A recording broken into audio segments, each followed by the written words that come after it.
Punimet për korridorin 8 në autostradën që lidh Maqedoninë e Veriut me vendet fqinje dhe në vitin 2025 hasën në sfida të shumta. Kryeministri Risjar Mickoski në fillim të vitit tha se është paraqitur problem edhe te rruga Trebenish-Qaftan, ku siç deklaroi, një pjesë ku kalon rruga është e mbrojtur nga UNESCO. Делот од Требеништа до Ќафасен, бидејќи тој дел влегува во периметарот заштитен со УНЕСКО. И сега треба да видиме што правиме и како понатаму ќе се движи, кои одлуки ќе ги носиме. Бидејќи таков го оставиле. Тоа е миразот кој што ни го остави претходната влада. Këtë e tha dhe ministri I transportit Aleksandar Nikoloski. Очекувам од текот на месец март, заедно со министерот за култура, градоначалникот на Охрид и останати експерти во областа, во Париз да имаме средба на највисоко ниво, каде што ќе ги отвориме овие прашања и секако дека нема да одиме спротивно на препораките на УНЕСКО. Многу е значаен статусот кој што го има и градот Охрид и Охридското езеро и секако дека ќе се прилагодиме на нивните барања. Дали тоа ќе значи поместување на трасата посеверно или ќе значи целосно нова траса? Në fund të qershorit nga kompania ndërtuese thanë se punimet për segmentin Gostivar-Kërçov po zhvillohen sipas planit dhe se 80% e ndërtimit të urës së 5 tashmë ishte përfunduar. Zëvendës ministrja e transportit Kaltrina Zekolli në emisionin Klik Plus në televizionin 21 theksoi se korridori 8 duhet të përfundojë në vitin 2029. Mes tjerash, ajo tregoi se projekti kaloi 1 miliard euro, duke shtuar se 600 milion euro janë shfrytzuar në pjesën Kërçov-Ohër. Rafati I fundit për të kryer komplet korridori 8 është në vitin 2029. 2029 dhe pastaj për sa do të mbrim nga Shkupi deri në Qaftan, deri në Strug. Po besoj që shumë më shpejt se që arrim tani edhe me problematika që I kemi hasur ndër vite në këtë rrugë, që se cili I frekuentojnë shumë shpesh. E përmendet problemin që ka qenë më herët me këtë pjesën Kërçov-Ohër, me fakt atëherë ka punuar kompania kineze. Vazhdon të jetë ende e njëjta kompani, po ka pasur edhe anekse tjera. Sa do kushtoj në përgjithësi vlera totale?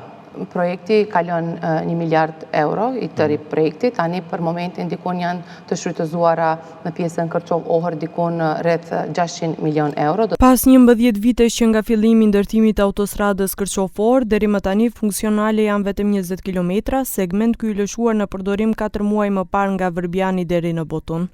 Zëvendës kryeministri dhe ministri I transportit Aleksandar Nikoloski në dhjetor tha se po punohet intenzivisht në rrugën pranë Bukojçanit, si dhe në rrugët Tetov, Gostivar dhe Ohër-Kërçov.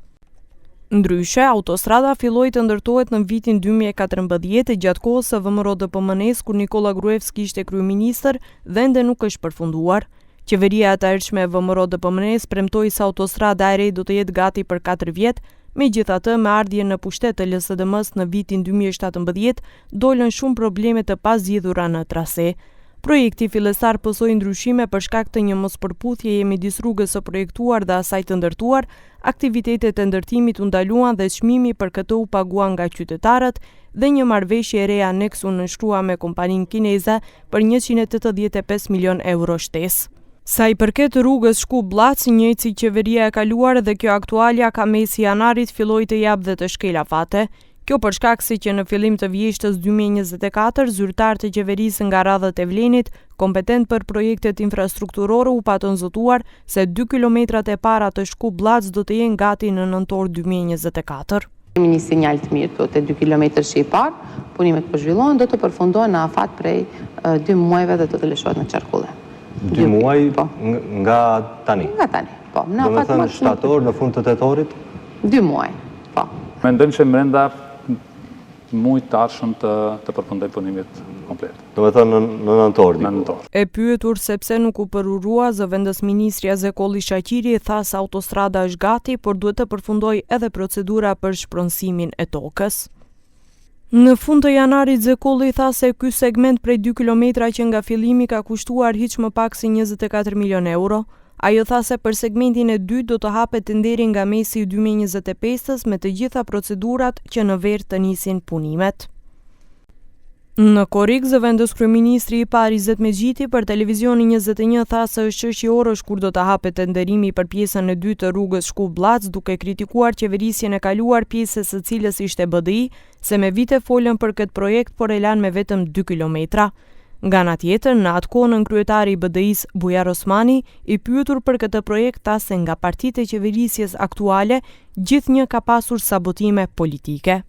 Në dhjetor, zëvendës ministre e transportit Zekolli Shaqiri deklaroi se në këtë muaj do të nisin punimet për autostradën Shkup-Blac, ku sipas saj punimet nisin nga Shkupi për në Blac, andaj edhe 2 kilometra tashmë të përfunduara nuk do të mund të lëshohen në përdorim, pasi shtrimi i asfaltimit përfundon në një hapësirë të lartë kodrine. Ai uron që kushtet atmosferike të mos e prolongojnë nisjen e punimeve për në pranverë. Kanë aplikuar diko 11 kompani të vendit dhe ndërkombëtare. Mund të them që është zvogluar rreti në 3 kompani që i plotësojnë kushtet më shumë dhe çka është ajo që më gëzon më së shumti, se janë brenda buxhetit të parapar, madje ka shifra që janë shumë të kapshme se sa që kemi menduar ne se do të shohim kur t'i hapim. Dhe për shumë pak, ndoshta mund të them edhe brenda muajit, do të kemi shënimin e fillimit të punimeve në këtë rrugë. Po thonë që brenda këtij muaji, pra pa përfunduar 2025, do të dalin bagerët atje dhe do të fillojnë me punë? Po, këtë po e them dhe uroj që kushtet klimatike të mos na e vështirësojnë për të ngecur ndoshta në muajin janar ose shkurt dhe në pranverën e hershme për të vazhduar me energji të plotë. Ndërsa më 29 dhjetor nga kabineti i saj u përgjigjen se punimet nuk kanë nisur jo për shkak kushteve klimatike, por arsye të vonesës janë procedurat burokratike të institucionit financiar dhe periudhës së festave të fundvitit. Një projekt tjetër infrastrukturor shumë i përfolur ishte rruga Tetov-Prizren. Në janar, ministri i Mjedisit dhe Infrastrukturës të Republikës së Kosovës, Liburn Aliu, së bashku me ministrin e Transportit të Republikës së Maqedonisë së Veriut, Aleksandar Nikolovski, inspektuan punimet në projektin e ndërtimit të këtij aksi. Sipas Aliut, ky projekt i rëndësishëm me vlerë mbi 33 milion euro dhe gjatësi prej 20.349 kilometra do të rrisë bashkëpunimin mes dy shteteve tona dhe do të lehtësojë ndjeshëm lëvizjen e qytetarëve dhe mallrave. Homologu i tij nga Maqedonia Nikolovski bëri të ditur se kjo rrugë do të hapë shumë mundësi për të dyja vendet, ndërsa tregoi se ata kanë nënshkruar tenderin për dizajnimin e rrugës për pjesën që i takon atyre e më pas do të bëhet edhe dizajnimi i tunelit të përbashkët në pikën kufitare mes dy shteteve. Por edhe pse u bë gati një vit nga këto deklarata, rruga Tetov-Prizren vazhdon të pres në sirtarët e ministrive të Kosovës dhe Maqedonisë së Veriut. Zëvendës ministri e transportit e Maqedonisë tha se që nga ardhja e saj në këtë funksion ka arritur që detyrën projektuese ta dorëzojë te pala e Kosovës, por ende nuk ka marrë asnjë përgjigje nga atje. Sipas saj janë ndarë 2 milion euro për projektimin e projektit kryesor. Ne në fillimin e mandatit tim kemi hasur në një memorandum për bashkëpunim mes dy qeverive, asaj të Kosovës dhe të Maqedonisë, por që nuk ishte lëvizur asnjë hap për brenda memorandumit. Që një vit ne arritëm ta kalojmë fazën e detyrës projektuese, e punuam si të tillë, e dorëzuam te pala kosovare për shkak të procesit të tyre zgjedhor që ende edhe po vazhdon. Kishim ngecjet të përgjigjes nga natyre se e miratojnë dhe është diçka në rregull.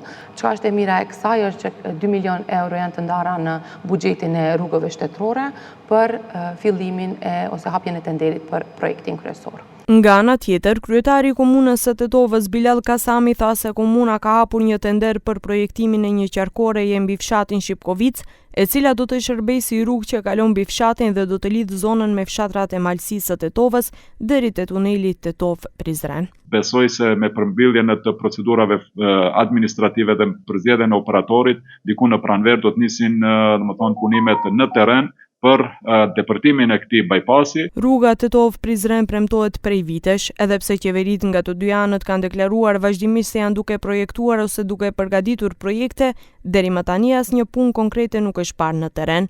Kjo rrugë do ta lidh Tetovën me Prizrenin për rreth 45 minuta në vend të rrugës aktuale që zgjatet mbi 3 orë.